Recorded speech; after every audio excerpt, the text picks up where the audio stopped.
North America का सबसे बड़ा सर्च ऑपरेशन 75 साल पहले एक अमेरिकन मिलिट्री ट्रांसपोर्ट प्लेन जो अलास्का और कनाडा के दरमियान बर्फ से ढकी वादियों में गायब हो गया, जिसका आज तक पता न चल सका। 26 जनवरी 1950 डॉगलस C-54D स्काई मास्टर ने 44 लोगों के साथ उड़ान भरी। उसमें एक खातून थी, जॉयस एस्प, जो माँ बनने वाली थी, घर जा रही थी तैयारी के लिए। उसका शौहर विक्टर एस्प जो पीछे रह गया। उन्होंने रेडियो पे रिपोर्ट दी कि आइसिंग हो रही है। फिर खामोशी।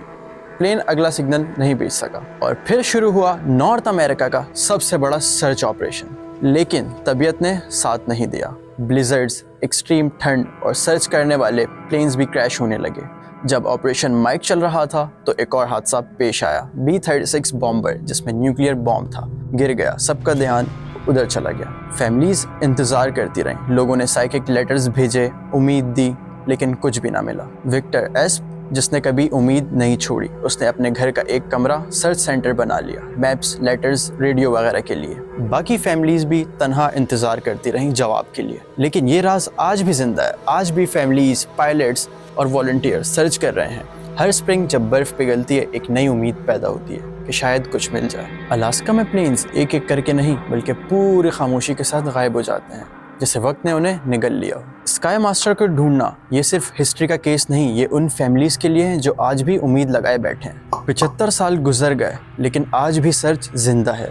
एस्प फैमिली के लिए, मैन गोल्ड के लिए, ये उन 44 रूहों के लिए जो उस दिन चली गई। कभी कभी हकीकत कहानियों से ज्यादा खौफनाक होती है। इसी तरह का एक और वाकया, एक एयरप्लेन जो 239 लोगों के साथ रात की तारीकी में उड़ा और फिर हमेशा के लिए आसमान में गायब हो गया। 8 मार्च 2014 कोलालमपुर एयरपोर्ट से मलेशियन एयरलाइन फ्लाइट MH370 ने उड़ान भरी। कैप्टन ज़ाहिरी अहमद शाह और को पायलट अब्दुल फरीक अब्दुल हामिद के साथ सब कुछ नॉर्मल था।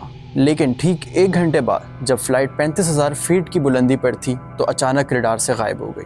फौज के रडार डेटा ने दिखाया कि प्लेन ने अपना रूट तब्दील कर दिया था। पहले दाएं फिर बाएं घूमकर अंडमान साइड चला गया और फिर सैटेलाइट से सिग्नल्स मिलते रहे 6 घंटों तक। ऑस्ट्रेलिया के ग्राउंड स्टेशन ने एस्टिमेट किया कि प्लेन इंडियन ओशन के साउदर्न हिस्से में गिरा होगा, लेकिन दरियाफ्त करना मुश्किल था क्योंकि ये इलाका 4.5 मिलियन स्क्वायर किलोमीटर में फैला हुआ है। 1 साल बाद रियूनियन आइलैंड पर मिले डेबरी, जिन पर मलेशियन एयरलाइन के निशानात थे, लेकिन असली वजह आज तक नामालूम है। क्या ये हाईजैक था या कैप्टन ने जानबूझकर क्रैश किया या कोई टेक्निकल फॉल्ट था? किसी के पास भी कंफर्म जवाब नहीं है। आज भी 239 फैमिलीज इंतजार कर रही हैं, लेकिन शायद वो वापस ना आ सके। फ्लाइट MH370 एक ऐसा राज जो शायद कभी सुलझ ना सके और हमेशा एविएशन हिस्ट्री का सबसे मिस्टीरियस केस बना रहे।